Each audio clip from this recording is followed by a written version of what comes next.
Ito, nabili yung tilapia. Pinagbentahan ko yung daga na nahuli. Sa halagang 20 pesos. Eh, nabili ng tilapia na, yung daga na nahuli na binenta ko sa City Hall. Sayang pa, no? Sayang, may pang-ulam pa kami ngayon. Pagtanghali kasi pauwi ng mga tindera, mura na yung tilapia. Kaya pagka nakahuli uli ng dadalahin ko ulit doon para may pambiling ulam uli sa susunod. Sa panguhuli ng daga, magkakaulam ka.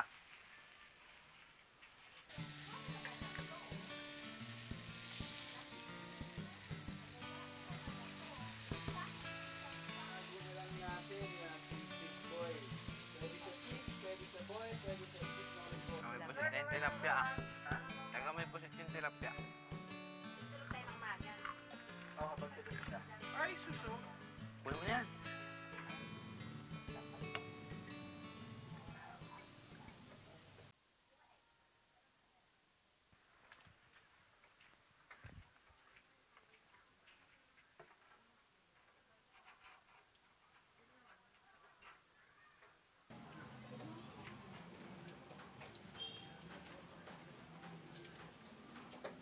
Kesa naman yung daga na nandyan lang, tatapong ko sa mamay pagdating ng baha, ilulutang-lutang din yung baha na yun. Ay, wala akong trabaho ngayon eh. Ayun ang talagang pinag-aabalan ko, nag-a-apply ako ng trabaho. Habang sabi ko, habang wala, ayun ang paglilibang ko muna. Yung panguhuli ng daga, pagka pupunta ako doon sa para namamasyal, pinaglilibang ko lang yung panguhuli ng daga na yan. Para nakakatulong din ako, baka pag sa amin din babalik yung mga ihi ng daga na yun, dito pa sa pamilya namin magkasakit.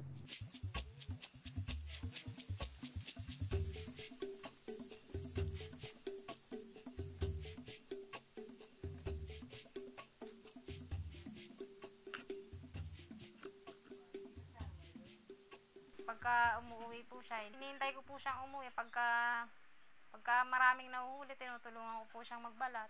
Sandali lang pong magbalat ang daga pagka po lingkaw ka yung panggapas. Hawakan mo lang po yung ulong ganyan, tsaka yung katawan.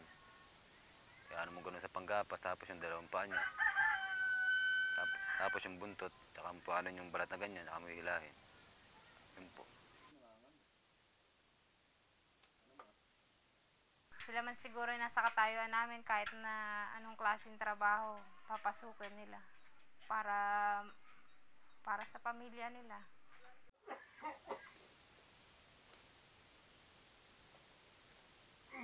Yung dagang bukid at saka yung dagang bahay ay iisa ang pamilya, halos magkapareha sila.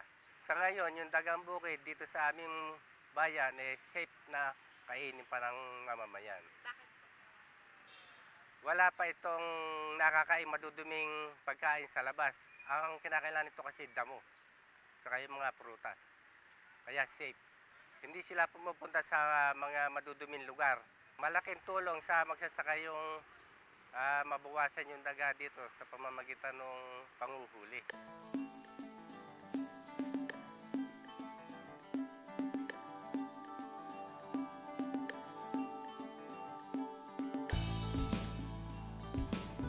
Kesa naman sa iba niya pa ibenta, kahit pa paano naman may kita ako, ako na kumukuha.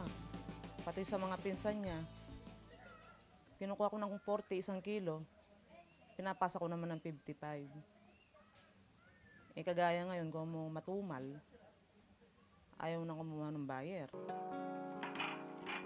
Pagka po kinapos kami, umutang po kami sa tindahan para makaraos lang po na sa isang araw na wala po akong mahuli, ganyan. Pagka po nanghuli na maganda, binabayaran namin. Kaya po may nagpapautang ng